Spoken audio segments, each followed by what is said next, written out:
Laban sa droga, katiwalian at kriminalidad. Yan naman ang naging sentro ng kampanya ni Mayor Rodrigo Duterte. Pero sa gitna ng kanyang pangangampanya, ilang beses na ring nabatikos ang alkalde dahil sa iba't iba niyang mga pahayag. Nakatutok si Tina Panganiban Perez.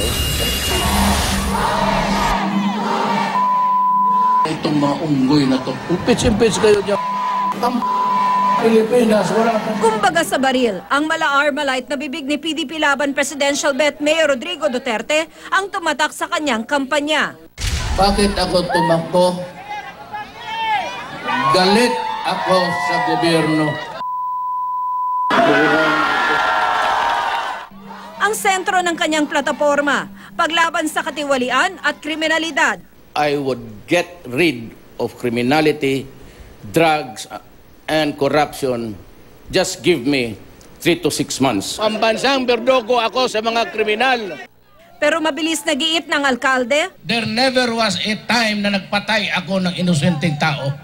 Sa sarili rin niyang mga salita, ilang beses na napatrobol si Duterte. Tulad na magkwento tungkol sa Australianang misyonerong ni-rape at pinatay sa hostage crisis sa Davao noong 1989. Napakaganda. Dapat ang mayor muna ang mauna. Aminado ring makakaliwa at malapit pa nga sa NPA at ilang ulit ding nagsabing magtatayo ng revolutionary government. I will be the first left president in this country. If I cannot get the reforms 6 months to 1 year, I will declare a revolutionary government.